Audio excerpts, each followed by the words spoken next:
Bonjour et bonsoir à toutes et à tous. Merci de votre fidélité à notre chaîne Global Africa Télé Sud. Bienvenue dans Panel Hebdo, votre magazine d'information avec les chroniqueurs invités à nous livrer leurs commentaires, analyses, décryptages et même parfois leurs humeurs sur les grands faits de l'actualité en Afrique et dans le monde. Aujourd'hui, nous sommes en compagnie de Maître Jean-Paul Benoît. Maître Jean-Paul Benoît, bonjour. Bonjour à tous et bonne fête puisque c'est notre dernière émission de l'année. Absolument, vous l'avez dit. Je pensais le dire à la fin de l'émission, mais vous l'avez dit avant moi. Je ne veux pas prendre votre place. Non, vous faites très bien. Vous le faites très bien. Maître Jean-Paul Benoît, avocat, ancien haut fonctionnaire et député européen honoraire. Nous sommes également en compagnie de Alfred, bien sûr, Alfred Changolokoro, l'inamovible. Merci beaucoup Francis, et puis bonjour à nos auditeurs, nos téléspectateurs. Merci d'être là, vous êtes maître de conférence à la Sorbonne. Gracien Rokindekiza est avec nous également. Bonsoir Gracien. Bonsoir Francis, bonsoir à tous. Vous êtes analyste politique, essayiste, et Ben Yayassi, dont on ne se passe plus, qui est maintenant un chroniqueur régulier dans cette émission. Ben, bonjour. Bonjour Francis, bonjour chers téléspectateurs. Vous êtes également analyste politique, mais vous êtes également flanqué d'un autre statut, celui de coordinateur adjoint de la convergence des cadres républicains de France. C'est la CCR, c'est la représentation en France de l'APR, l'Alliance pour la République, le parti politique sénégalais, bien connu et bien identifié, bien entendu. 3 sujets au sommet de cette édition. Nous parlerons de la Syrie, évidemment, avec la fin de l'ère Al-Assad, le Ghana, l'ancrage démocratique au Ghana qui se confirme, et nous parlerons également, enfin, des tensions entre la République démocratique du Congo et le Rwanda, Kinshasa, qui intente un procès à Kigali, devant la Cour africaine des droits de l'homme et des peuples.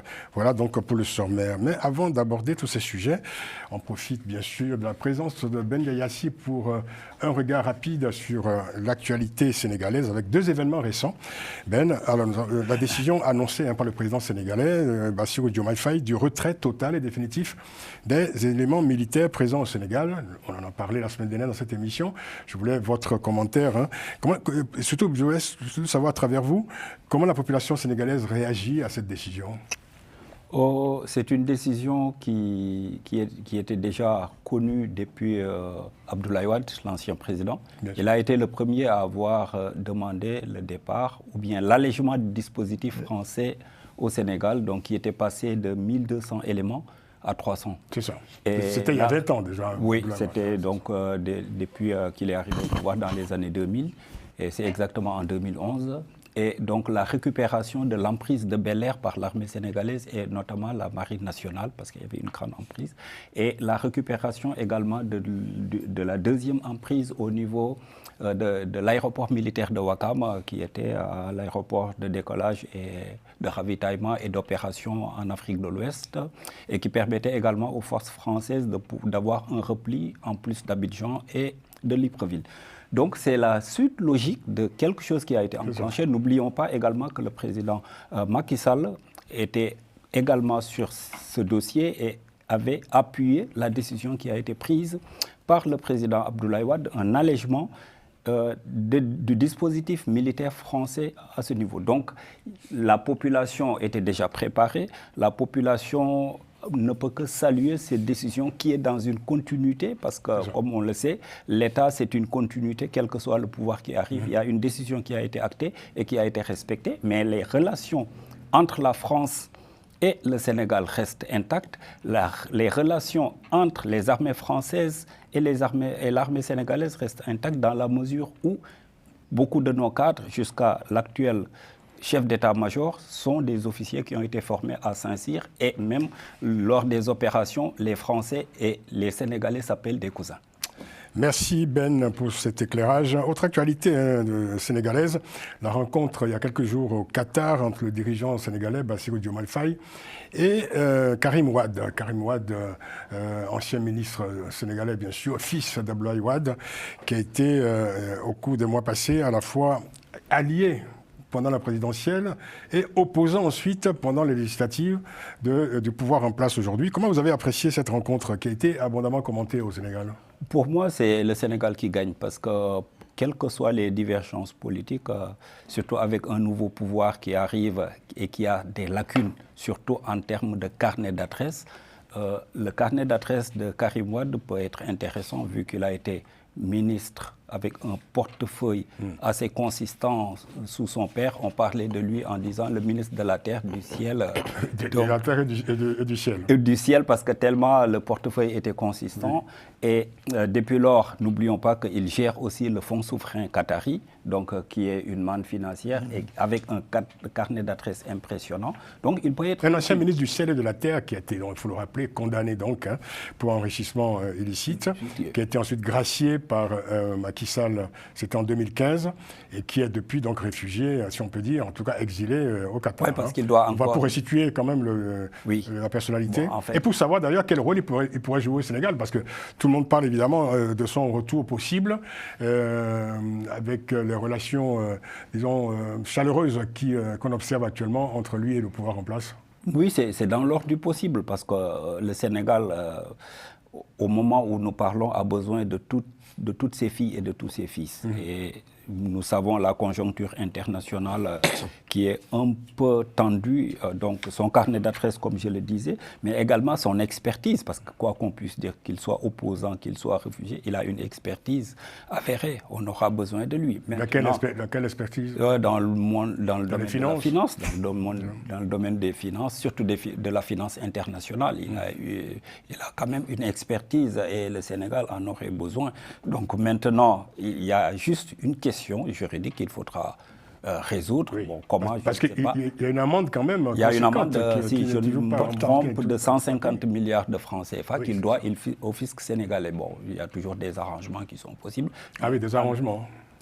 Bon, c'est une façon de parler, mais en tout cas, à l'état actuel des choses, le nouveau pouvoir a besoin de tous les Sénégalais, de toutes les Sénégalaises et de toutes les compétences, parce que le défi est énorme. Et en ce moment, on a une tension financière, on a également une tension sécuritaire autour du Sénégal avec l'exploitation de nos richesses que sont le pétrole et le gaz. Le Sénégal a besoin de tous ses fils, de faire bloc. De toutes ses filles. Et de toutes ses filles également. Bien sûr.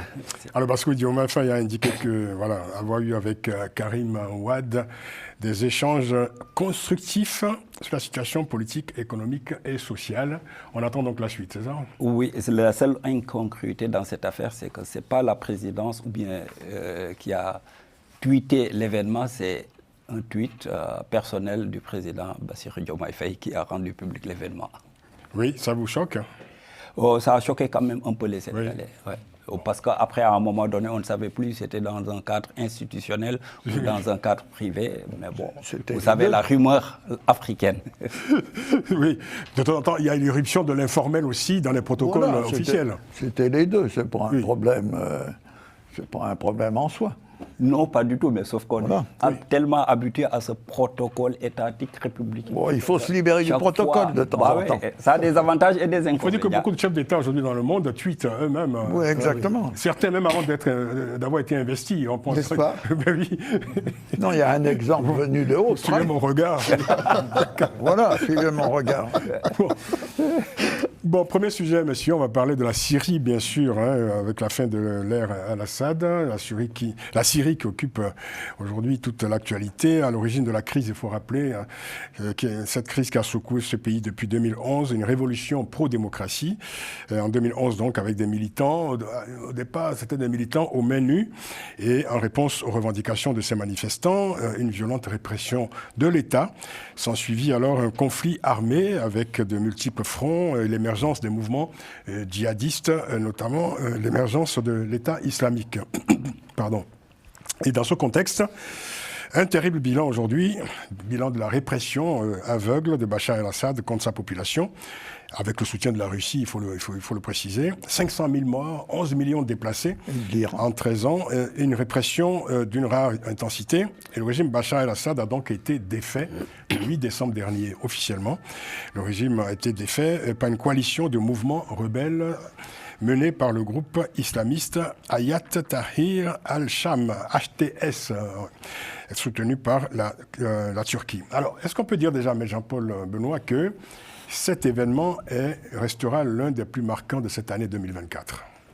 À mon avis, oui, c'est un élément majeur parce que, d'abord, c'est la chute d'une dictature violente qui a massacré ses propres citoyens. Et ancienne. Et ancienne, puisque ça dure depuis plus de 50 ans, quasiment.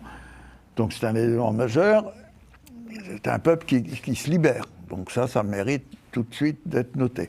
D'autre part, il y a une redistribution. C'est un échec de la Russie, incontestablement, puisque occupée en Ukraine, la Russie n'est pas venue au secours de son protégé.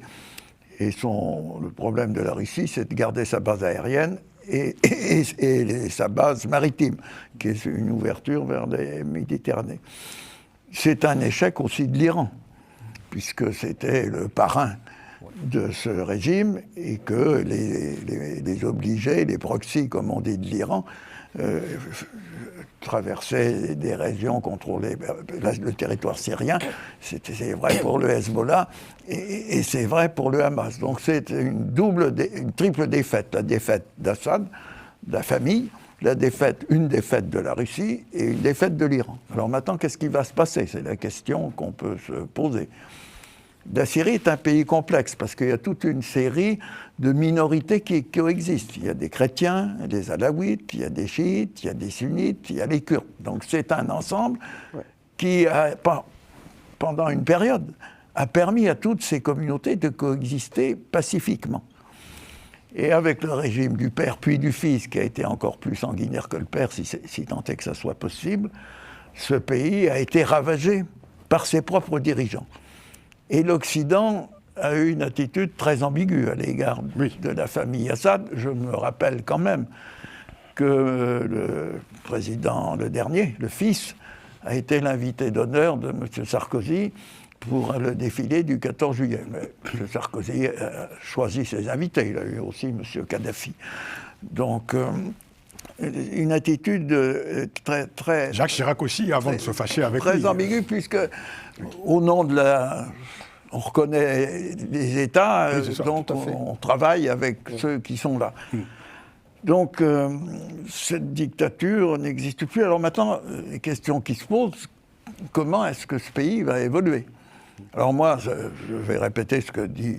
Avant de parler de l'évolution du pays, on va peut-être faire un tour de table sur le regard que vous portez les uns les autres sur cette actualité, parce que on parle d'une fin de régime et avec l'arrivée au pouvoir d'un mouvement islamiste qui était considéré il y a peu encore comme un groupe terroriste dangereux. Le nouvel homme fort du pays, Abu Mohamed Al-Joulani, a été une figure bien connue des groupes djihadistes, notamment Al-Qaïda. Ouais. Alors comment vous expliquez ce changement de regard des grandes puissances sur les nouveaux maîtres de Damas?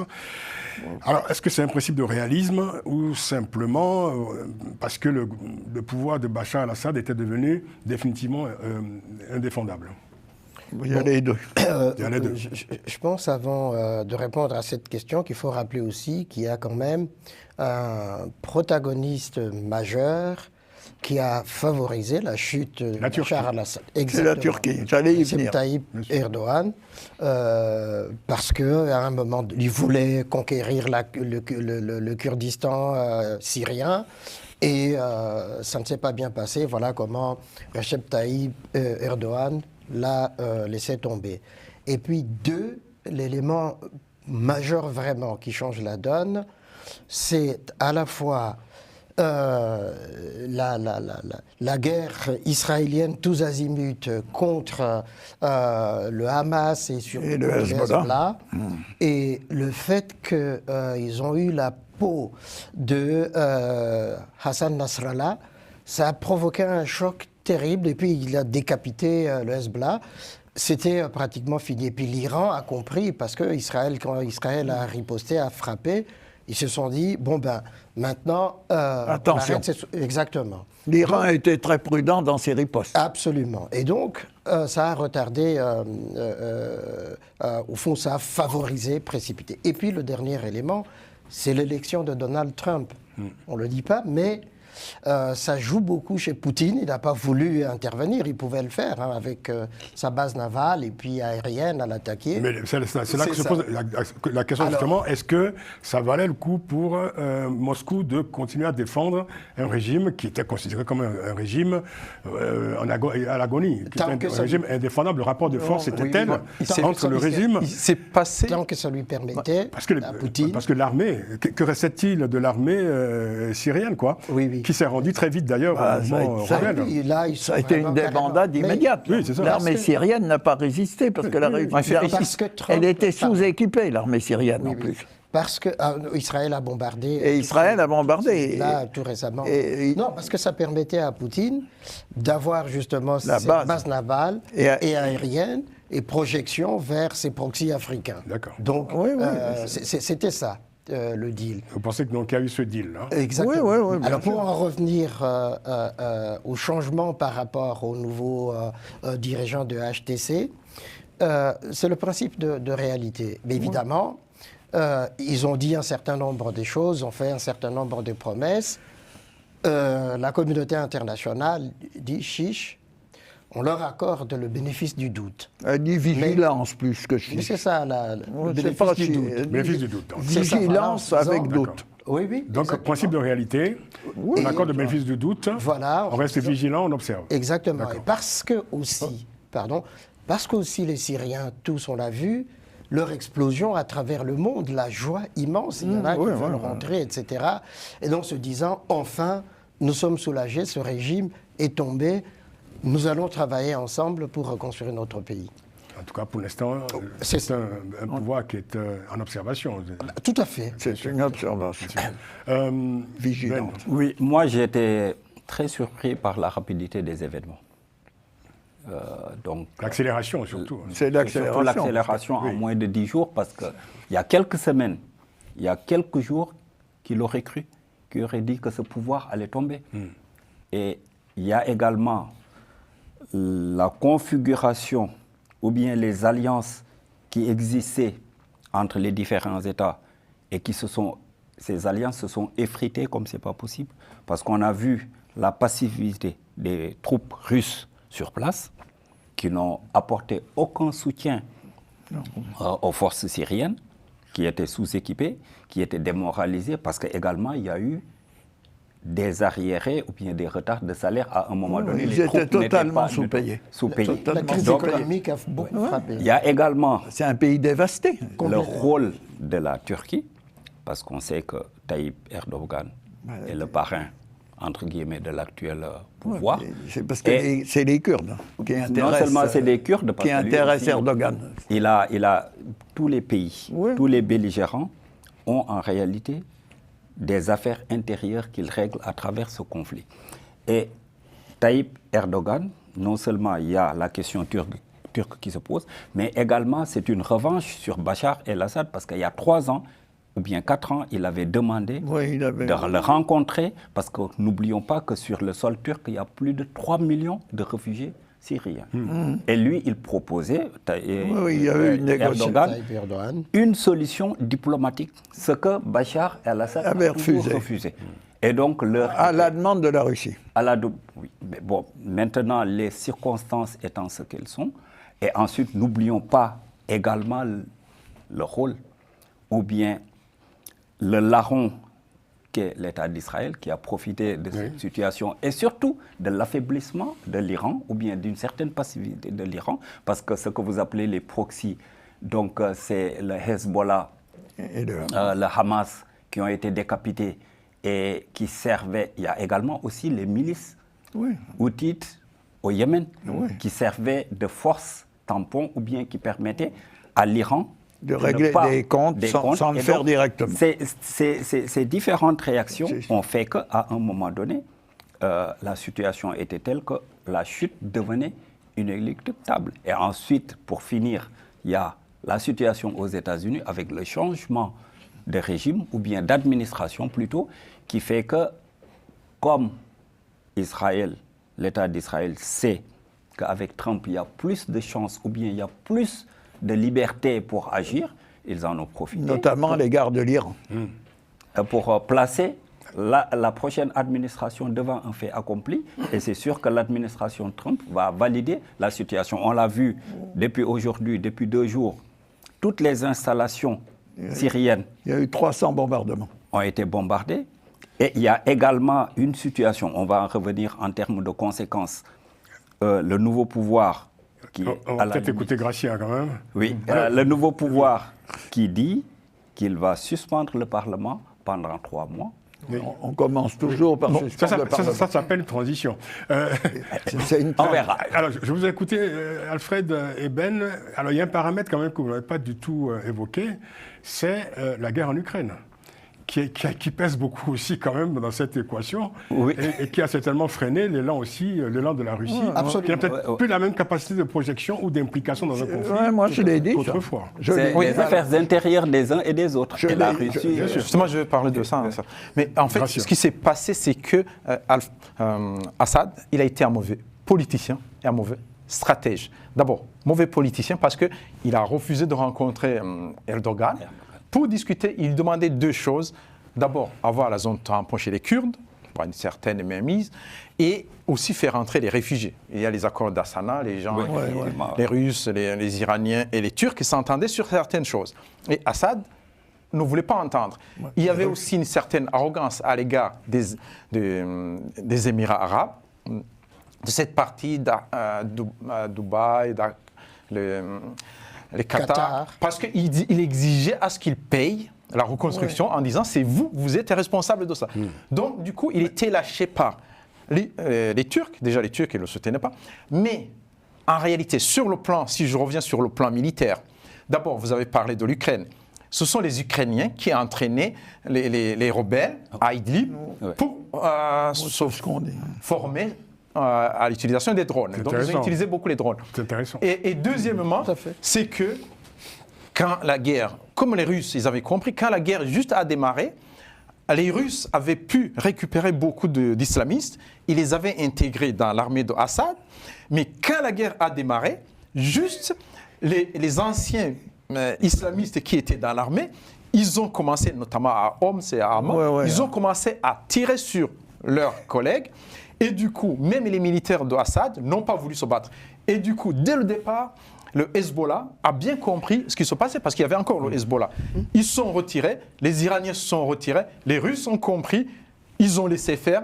Et Assad, il a compris bien avant, il a préparé le départ, ce qui fait qu'en soi, et d'ailleurs, on dit bien que les gens, il y a quelqu'un qui témoignait, qui a rencontré Al-Joulani, c'est que quand ils ont commencé l'attaque, ils ne pensaient pas aller jusqu'à Damas. Ils pensaient que c'était une ville ou 2, mais ils ont été même étonnés de l'avancée. Et surtout, celui qui a été étonné, c'est Erdogan. Erdogan n'était pas préparé à la prise de pouvoir de Damas, mais il y a... Pas en étant aussi record, vous voulez dire. Oui, rapidement que ça. Ouais. Mais apparemment, les gens qui étaient préparés, c'était surtout les Américains et les Israéliens. C'est là où les enjeux changent par rapport à l'analyse de la situation. Qui domine le terrain? Qui est le parrain de qui? Oui, 2 choses. Il faut dire quand même que le régime d'Assad avait été réintégré récemment au sein de la Ligue arabe. Exactement. Et ça, c'est important de le dire. Deuxièmement, Al-Joulani a fait une expérience de gouvernement, parce qu'il y avait une enclave où il a pu gérer à sa manière une partie du territoire iranien. C'est ça. Du territoire syrien, pardon. Syrien. Une sorte d'État islamique, si on peut dire. J'anticipe, une sorte d'État islamique. Et il faut ajouter quand même qu'au moment où on a eu la preuve que le pouvoir syrien utilisait des armes chimiques, l'Occident, pour employer le terme général, c'est-à-dire les États-Unis, la France et la Grande-Bretagne, n'ont pas fait ce qu'ils devaient faire. Il faut rendre hommage d'ailleurs, pas de parenthèse, à François Hollande, qui était en première ligne à l'époque pour sanctionner la Syrie, et M. Obama n'avait pas suivi. Ça s'est passé de la manière suivante, tout était prêt, ça devait avoir lieu un dimanche matin. D'abord, il y a eu un vote de la Chambre des communes qui s'est opposé à cette intervention. Et ensuite, et Hollande me l'a raconté, je l'ai entendu de sa voix. Vous voulez dire François Hollande? De François Hollande. Obama lui a téléphoné pour lui dire je vais y aller, mais je vais consulter la Chambre des représentants, ce qui voulait dire... À partir de ce moment-là, Ça a été la démonstration d'une faiblesse ou d'une incapacité d'agir de l'Occident. Il n'y a plus de ligne rouge. Il n'y a plus de ligne rouge et la Russie s'est engouffrée et a pu mener la guerre qu'elle a menée en appuyant le pouvoir d'Assad. Puisque vous parlez de la Russie, justement, alors certains disent aujourd'hui, après la prise de Damas, que la situation constitue pour Moscou un revers géopolitique majeur. Et il peut y avoir des répercussions en Afrique à travers Wagner et autres. Ça prouve que la Russie, pour parler vulgairement, laisse tomber ses protégés.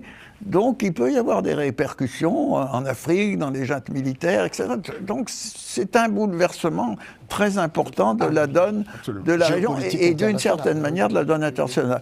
Mais je pense que sur les bombardements qu'ont fait Israël, puis Israël a avancé dans la zone du Golan, moi, c'est ça, voilà.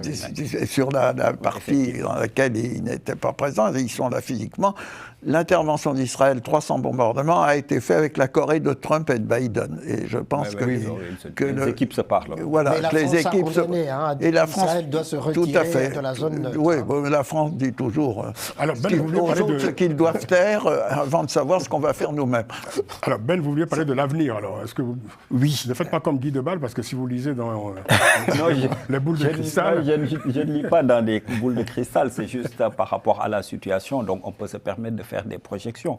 Parce que la dynastie Al-Assad est tombée plus tôt que prévu, donc de manière aussi facile après 54 ans. Le HTS est au pouvoir. Et donc, comme je le disais tantôt, il y a le Parlement qui a été suspendu pour 3 mois. Et ça toujours comme ça. Mais n'oublions pas le passé violent de cette structure. Et surtout ses origines, je me permettrai d'utiliser un terme en disant al-qaïdaïste. C'est très important. Et c'est pour dire que nous ne sommes pas encore sortis de l'auberge. Je suis d'accord. On ne sait pas... Moi, je suis très vigilant. On ne sait pas quel système sera restauré. Déjà, il y a un risque de vacance du pouvoir pendant une période, un risque de chaos si, parce que Maître Benoît le rappelait, la Syrie, c'est une sorte de mosaïque de peuples. C'est une mosaïque, exactement. De peuples, donc c'est hyper important que ce ciment soit ressoudé. Donc il y a ce risque et également il y a un risque de recrudescence de la violence si la mayonnaise ne prend pas. Et donc, est-ce que... Non, puis il y a plusieurs groupes au sein de cette alliance. Ceux qui sont intervenus. Qui va être le leader? Pour l'instant, c'est Al-Joulani qui joue habilement dans sa communication. Il a changé son apparence. Bon, c'est ça. Mais quand on dit qu'on est tolérant, on a dit aux chrétiens, vous pouvez aller à l'église, mais il ne faut pas faire sonner les cloches. Donc je veux dire, on est dans un... Oui, c'est pourquoi je me permettrai... Il faut être vigilant. L'image est belle. Oui. C'est pourquoi je dirais, est-ce qu'on n'a pas remplacé le choléra par la peste? On verra. C'est toute la question. Voilà, on verra, ça c'est... En conclusion, Alfred, je pense effectivement que, on ne peut pas leur faire un procès d'intention. Ils ont avancé à des intentions très claires. Il faut voir ce qui va se passer. On va favoriser l'inclusivité, la tolérance entre nous, que la Syrie en a assez de la guerre, donc il n'y aura pas de guerre, mais il n'y aura pas de vacances puisqu'il a nommé le Premier ministre pour assurer justement la constitution d'un gouvernement de transition en attendant. Donc, prudence effectivement, ne leur faisons pas de procès d'intention, nous savons ce qui s'est passé par ailleurs, mais attendons voir. Et puis, parce que la différence par rapport aux autres cas que nous avons connus, l'Afghanistan par exemple, c'est que là, les Syriens sont très enthousiastes. Et ceux qui sont à l'étranger ou à l'intérieur, ils veulent rentrer chez eux pour aller reconstruire. Mais nous n'avons pas évoqué quand même un autre problème très important. Rapidement, oui. Je pensais que vous alliez conclure. Mais oui, justement, je conclurai par la question des réfugiés jamais. Et des demandeurs, des exilés politiques syriens notamment, en Europe, en Allemagne, en Angleterre, en France. On a suspendu l'examen du dossier. Non. Ce qui est un vrai sujet. Non, pour l'Allemagne et l'Autriche, ils ont enlevé la Syrie de la liste des pays non sûrs. C'est pas ça. C'est ça. Oui. C'est bien ce qu'il veut dire. C'est-à-dire qu'ils ont suspendu l'examen. Mais c'est arrivé bien vite quand même. Tout à fait, Surtout chez mais des pays, parce oui. qu'il y a aussi des tensions en interne dans ces pays-là. Oui, bon. Et surtout en Allemagne. C'est pas seulement pour la Syrie, ça se passe pour plusieurs pays. Pour plusieurs pays. Même, Non, en mais là- France, là- même en France, il y a des pays qu'on met sur la liste en disant ce sont des Non, non, pays. mais là- Non, mais- Oui, Enfin, oui. Là, comme il y a une Là, nous coïncidence parlons de la entre les Syrie. événements quand même et Non, la mais- décision Et qui est arrivée très rapidement. Exactement. Erdogan est le premier à souhaiter que les 3 Syriens millions. Les 3 millions, qui surtout, sont ouais. les 3 millions de Syriens qui Oui, sont bien sûr, bien sûr. en Turquie repartent. il demandait Et bien avant. le maire d'Ankara a pris une position et en plus Erdogan est persuadé que c'est la présence des Syriens qui a fait battre son candidat Exactement. à la mairie. D'un mot. D'un mot, alors, donc, pour ces réfugiés, ces exilés, il y a un d'Istanbul. problème syrien, il y a un problème qui se pose de savoir, en Allemagne par exemple, il y a 5000 médecins, il y a à peu près 150 000 qui ont la nationalité allemande. Qui 700 000 veulent rester sont en des Allemagne, d'ailleurs. réfugiés. Bah oui. Qu'est-ce qu'ils vont devenir, tous ces réfugiés-là? C'est la question de l'avenir de la Syrie. En tout cas, en attendant, on va reprendre ce que disent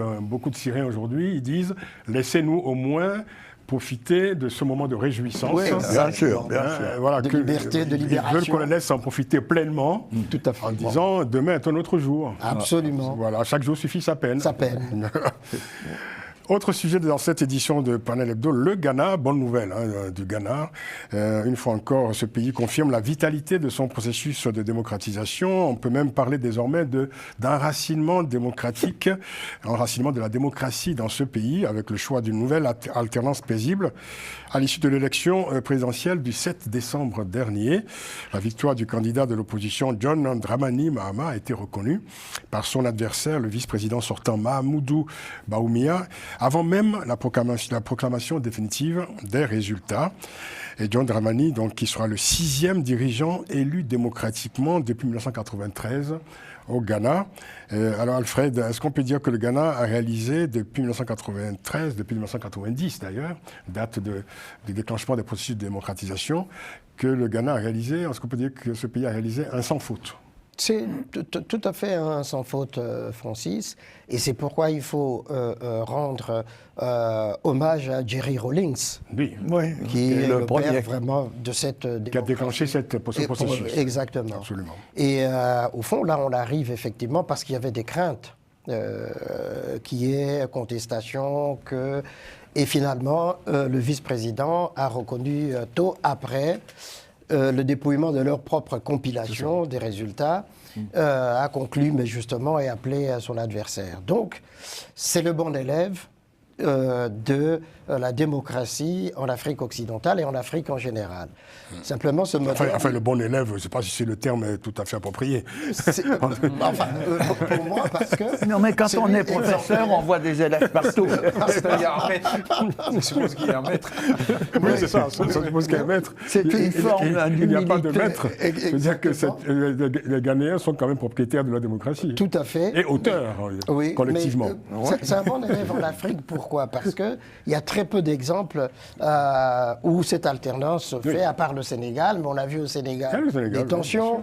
Il y a le Cap-Vert aussi. Il y a le Cap-Vert.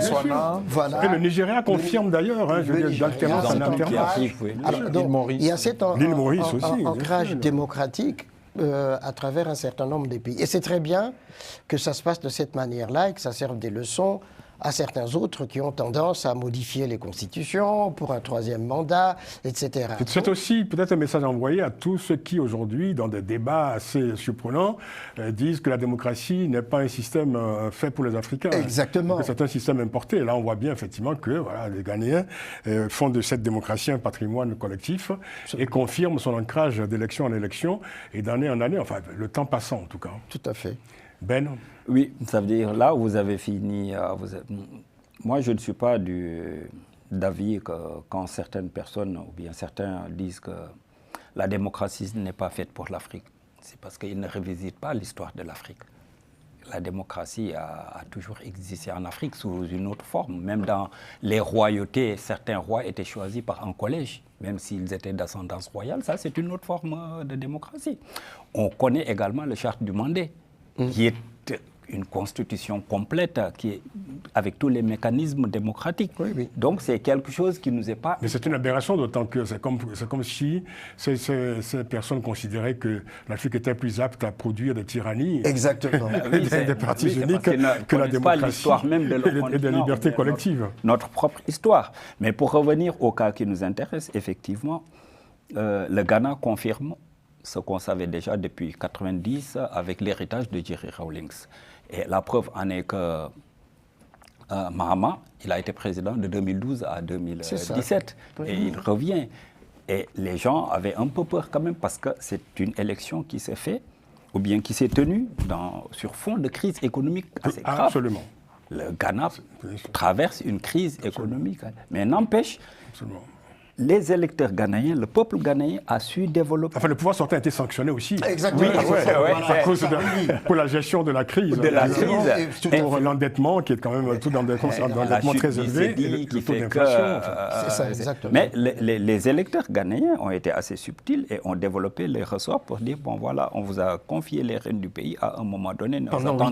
Nos attentes n'ont pas été satisfaites, on se permet de changer. Ça s'appelle l'alternance. Exactement. C'est l'alternance et c'est également l'occasion de saluer aussi la présence de cette élite citoyenne et qu'on pourrait même appeler consciente et patriote, parce que c'est cette élite qui, pendant toutes les périodes de turbulence, a su guider le pays pour que ça ne sombre pas. Et il y a un engagement citoyen qui est là et ce qui a poussé même les acteurs politiques à être conscients d'une chose. J'ai été battu, je n'attends même pas la proclamation résultat parce qu'il y a des résultats qui sont consignés dans les PV. Et j'appelle mon adversaire. C'est la tradition. Oui, c'est la tradition. Oui. Moi, je pense que dans le pays... C'est la norme même. Oui, ce qui est bien pour les autres peuples, c'est que là, c'est quelqu'un qui est âgé, qui a de l'expérience par rapport à un jeune, quelqu'un qui est plus jeune que lui. Et en plus, il revient au pouvoir. C'est-à-dire les Ghanéens, ils ont aimé le mandat parce qu'il a fait des réalisations. Quand il était au pouvoir, il y avait une certaine croissance économique. Effectivement. Il avait un bon bilan. Donc, il se représente. Il dit, voilà, moi, ce que j'ai fait par rapport à ce qui se fait maintenant. Et les Ghanéens votent pour celui qui a un bilan. Et donc, si on parle de démocratie, le Ghana, c'est un pays qui est très avancé, même par rapport à d'autres pays. Il y a certaines choses qu'on ne dit pas, par exemple, dans le gouvernement. La moitié des ministres, ils doivent avoir le titre de député. Si on n'a pas été élu, il y a la moitié du poste. Au Ghana, s'il y a une loi qui est votée, le président prend une mesure, une loi, on a le droit, un citoyen a le droit de porter plainte. Donc, c'est analysé. Ce qui ne se fait pas dans d'autres pays, je pense que c'est vrai, vraiment, Jerry Rawlings, c'est un militaire, contrairement à ce qu'on dit, on parle des militaires qui ne sont pas des démocrates. Il a instauré la démocratie. En plus, il a protégé la démocratie. Tout à fait. Il a protégé. Si Jerry Rawlings n'était pas là pour protéger la démocratie, à un certain moment, il y a certains présidents qui n'auraient pas pu quitter le pouvoir. Tout à fait. Vraiment, c'est question de volonté et puis aussi de force. Il a utilisé sa force, la force militaire, pour, disons, faire peur, mais en même temps pour faire du bien au peuple. Et il a un leadership incroyable. Jean-Paul Benoît, pour conclure sur ces respirations démocratiques successives. Je suis toujours heureux quand la démocratie, c'est-à-dire la paix civile, l'échange et l'alternance pacifique se produisent. Et j'ai aimé une remarque de mon vis-à-vis quand il a parlé de la démocratie africaine. Elle existait, c'est ce qu'on appelle un peu simplement la palabre. C'est-à-dire que les Africains, dans les régimes africains, dans les royautés africaines, dans leur civilisation, ont toujours aimé l'échange. Et la palabre peut, pour employer le terme convenu, la palabre peut aboutir justement à la sérénité des échanges. Vous voulez dire que l'anomalie, c'était les partis uniques, en fait. Et dans chaque pays, c'est ça, quelqu'un peut être l'arme de cette démocratie. Et vous avez bien fait citer Rawlings, qui est un militaire. De Gaulle était un militaire. Il a bien dit à 78 ans, je ne vais pas commencer une carrière de dictateur. Et j'espère que le président Macron a félicité rapidement le nouveau président du Ghana en disant « Vive la démocratie ». Et on tient compte de la majorité. C'est le tournant anglophone de Macron.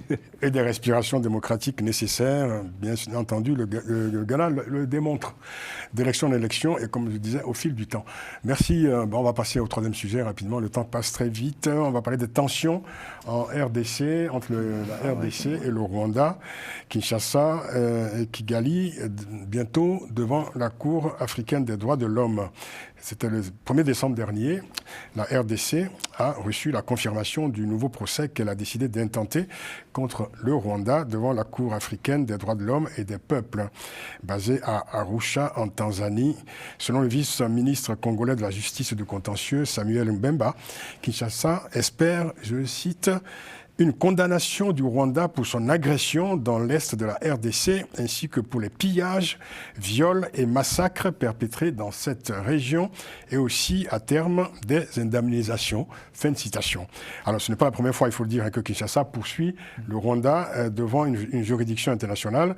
Le 26 septembre dernier, un procès intenté au Rwanda par la RDC devant la Cour de justice de la Communauté des États d'Afrique de l'Est avait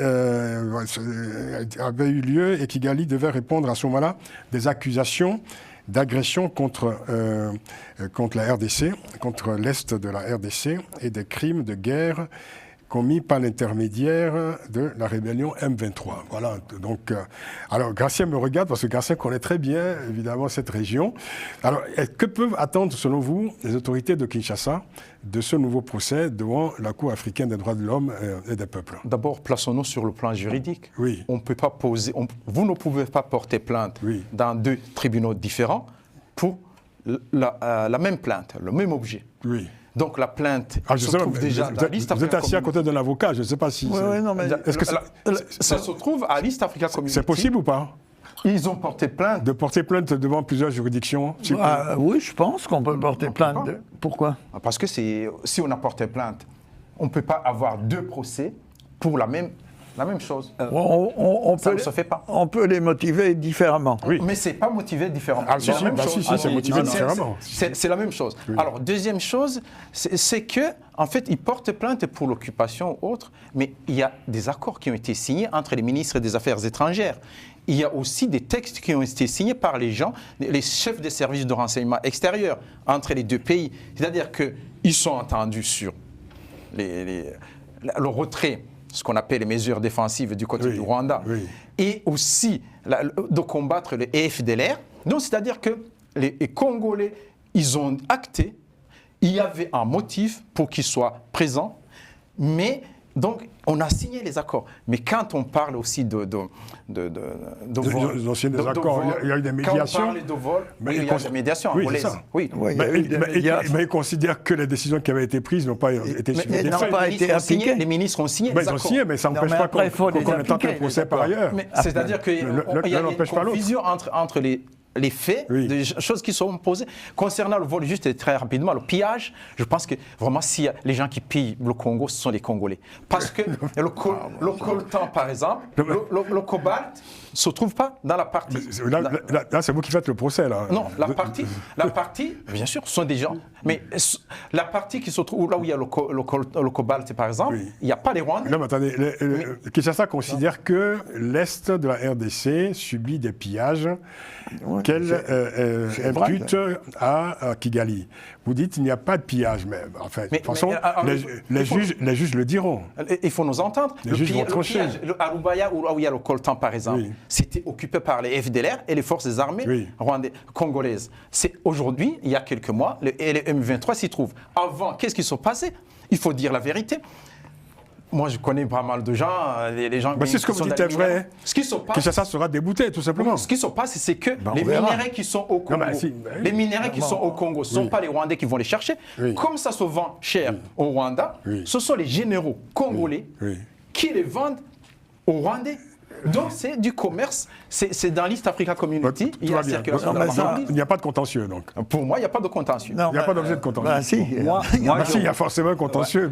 Oui, parce qu'il y a une plainte. Moi, je vois dans le contenu des deux plaintes un motif qui disqualifie le raisonnement de Gracien.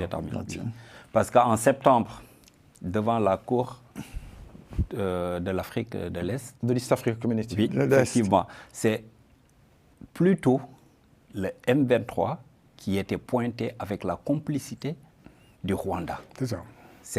Et au niveau de cette cour, le premier jour d'audience était pour voir la recevabilité ou pas de cette plainte. C'est après la recevabilité qu'il y a eu donc l'audience. Maintenant, si on fait une analyse par rapport au niveau, le gouvernement de la République démocratique du Congo est passé à l'étape supérieure en prenant la tâche de la Cour africaine des droits de l'homme et des peuples. C'est ça. Rien que le contenu, ça nous édifie sur les intentions de Kinshasa.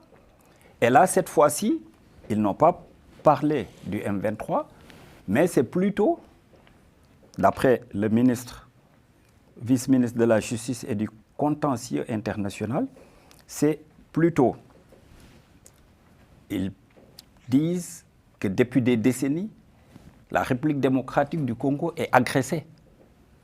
Il y a une agression de notre pays. Mais jusqu'à l'installation de Kabila au pouvoir. Les pillages de nos minerais, les viols de nos enfants et nos femmes, ainsi que les massacres de nos populations.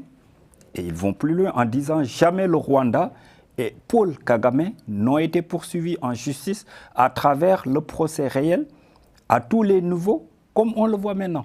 Ça me dit. Mais il y a 120 000 réfugiés qui sont à l'étranger. Attendez, on va avancer. Il y a une volonté manifeste de la République démocratique du Congo de vider le contentieux.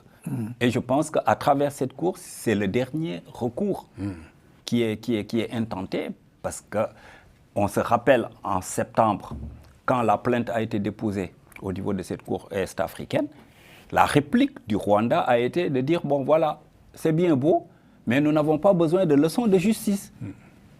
Regardez plutôt du côté des forces armées, RDC. Regardez plutôt au niveau des FDLR. C'était la réponse de Kigali. Oui. Et donc, je pense que c'est le dernier recours et que, objectivement, la République démocratique du Congo, bien les autorités ont envie que cette question soit réglée une bonne fois pour toutes. Est-ce que la sentence sera suivie d'exécution ou bien cette sentence leur sera favorable? On verra la suite des événements. Mais Jean-Paul Benoît, alors, malgré la médiation régionale, internationale, on voit bien que les tensions persistent et même s'aggravent entre ces deux pays. On se souvient d'ailleurs, lors de la récente campagne électorale en RDC, le président Tshisekedi avait même menacé de déclarer la guerre au Rwanda. Voilà, on en est là aujourd'hui. Alors là, on parle de procès, mais est-ce qu'il y a encore des instruments, des outils diplomatiques disponibles pour apaiser les tensions entre ces deux pays ? Non, mais vous avez bien posé le problème. C'est un conflit qui dure depuis longtemps. Ah oui, ça fait 3 décennies, oui. Ça fait 3 décennies. Il y a eu des régimes différents au Congo. Au Rwanda, c'est quand même un régime autoritaire, le régime de M. Kagame.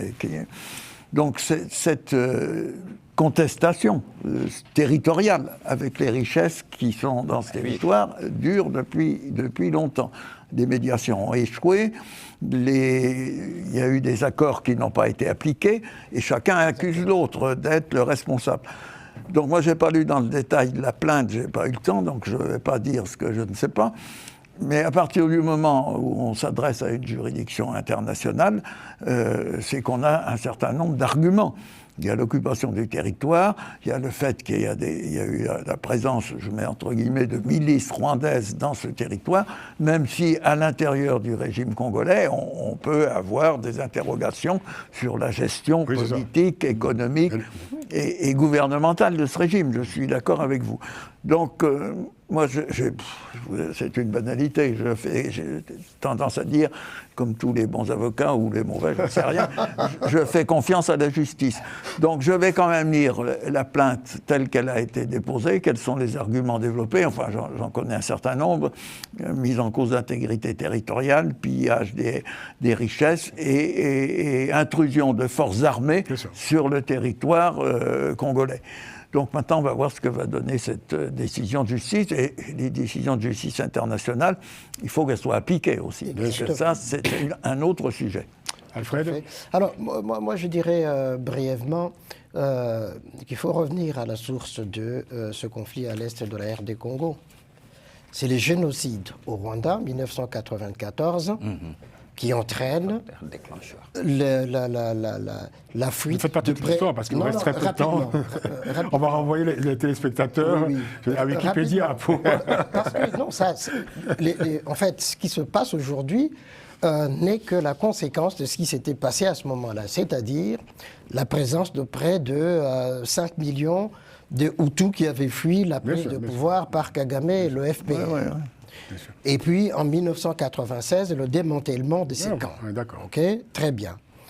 Aujourd'hui. Et parce qu'aujourd'hui... Où en est-on aujourd'hui? Alors, les 2 plaintes qui ont été déposées sont recevables. Sinon, ça aurait été rejeté. Donc, sont recevables. Ceci dit, en fait, la Cour africaine des droits de l'homme et des peuples va quand même siéger entre-temps. Tout à fait. Pour statuer sur la recevabilité. La recevabilité de cette plainte, et pour savoir si la Cour est apte aussi. Exactement. Elle est compétente. Elle est compétente. Voilà. C'est le 12 février 2025. C'est ça, voilà. Donc, il y a ça. Parce qu'au fond, la situation est figée. Pourquoi? Parce que le Rwanda dit les FDLR. Je rappelle souvent ici, et je l'ai rappelé plusieurs fois, Kagame a occupé tout l'est de la RD Congo pendant plus de 5 ans avec 20 000 soldats. 20 000. Comment, pendant cette période-là, Kagame n'avait pas été capable de démanteler les FDLR? Donc, pour moi, ça, c'est un prétexte. Parce qu'ils sont partis en Centrafrique et au Congo-Brazza. Bon, et ils sont revenus. Non. Ça, c'est la propagande. C'est la propagande de Kagame. Ils ne peuvent pas signer des accords comme quoi il y a les FDLR sans y être. Non, ça c'est autre chose, Gracien. Mais est-ce que la plainte est fondée ou pas aujourd'hui? Parce que comme on arrive à la fin de l'émission, je promets qu'on revienne sur ce sujet prochainement. Ça, c'est la justice qui le dira. C'est un sujet très lourd. Ils sont recevables. Oui. Et après, on va voir si... En tout cas, ce qui est constatable, ce qu'on peut constater, c'est qu'il y a une certaine cohérence dans l'action menée par les autorités. Vous avez interrompu Alfred. Là. Alors, mais c'est très bien qu'il le rappelle. Alors, je dirais ceci, que évidemment la RDC se fonde aussi sur un certain nombre des documents des Nations Unies, comme le rapport Mapping et d'autres, qui ont pointé la responsabilité du Rwanda dans la déstabilisation donc, de l'Est de la RDC. Qui ont parlé aussi de la présence des FDLR. Si, le rapport, il faut bien le lire. Il y a 2 volets. Je n'en disconviens pas. Mais tu peux défendre Kagame. Non, je ne défends pas Kagame, je parlais de la vérité de ce rapport. Non, mais tu peux défendre Kagame, c'est ton droit. Mais non, attends. Ne personnalisons pas le débat. Ne personnalisons pas le débat.